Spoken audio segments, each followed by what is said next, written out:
Namaste children. You have learned the features of federalism.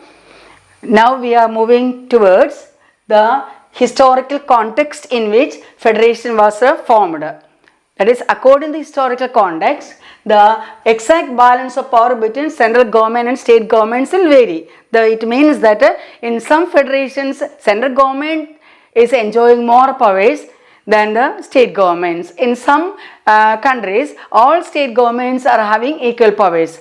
So, how the power varies between central government and the state governments? How the balance is different? How the balance may be different from one country to another country, even though they are having the same federal principles. Here we can see that according to the historical context, first route we can see that independent states coming together on their own. Independent states coming together on their own to form bigger unit. So you know that thereby they are pooling sovereignty, retaining identity and increase their security. So independent states coming together. Suppose you take USA, the independent 50 states are there, they are coming together in their own, that is according to their own will, they are coming together and forming a bigger units. By forming a bigger units, what may be the benefits? One benefit is that they are pooling their sovereignty. What is sovereignty? Sovereignty means supreme power. So they are pooling the sovereignty of different states and they are retaining identity. Yes. They are retaining identity means if they are standing alone, they may not be having that much identity. So when they are together, we can see that they are retaining their identity. Not only that, they are increasing their security. Yes, they are increasing their security. If you are alone at home at night, we can see that you will feel some fear. Some of them may be having. Suppose several people are there, you may not feel so. So that is, if several people are along with you, we can see that along with you, they are taking care of you. You can see that you will feel much secure.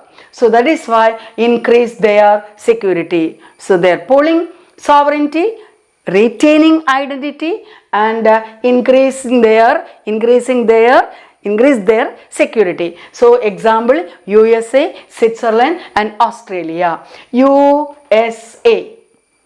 USA U, then Switzerland S and Australia A, USA. So here you know that how the USA is having that much identity, or that much supremacy. You can see that pooling sovereignty, retaining identity and increasing their security. This is the coming together federation.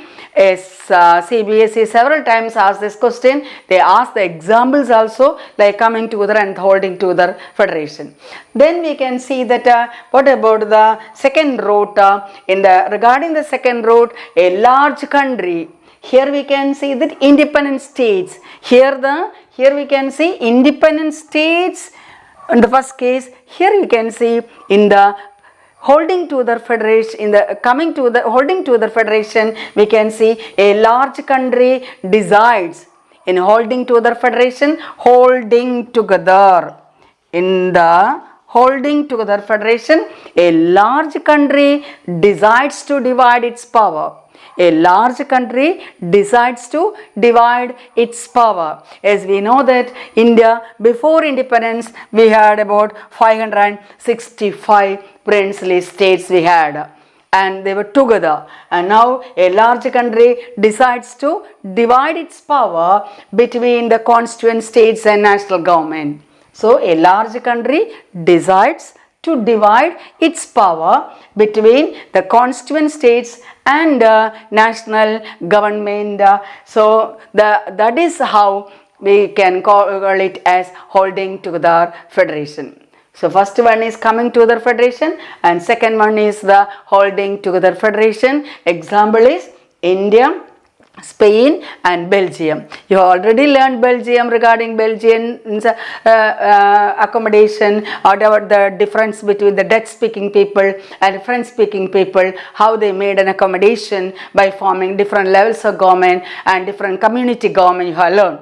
So like this example of India and Spain and Belgium. So while we compare the coming to the federation and holding to the federation, this second category means holding together federation. In holding to the federation, central government is having more powers than the state governments. That is a difference. So according to the nature, how the federal form of government is formed, the powers of central government and the state governments are varying.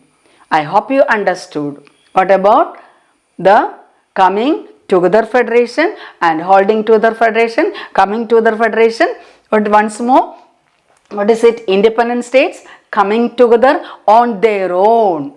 Independent states coming together on their own to form a bigger unit to enable what? Polling sovereignty, retaining identity and increase their security. Example, USA, Switzerland and Australia.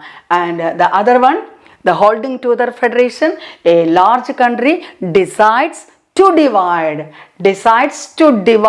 its power between the constituent states and the national government. It decides to divide, like power sharing, decides to divide its power, that is between the constituent states and the national government.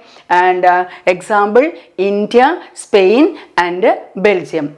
India, Spain and Belgium. And the second category, the central government enjoys more power than the state governments. I hope you understood. Thank you.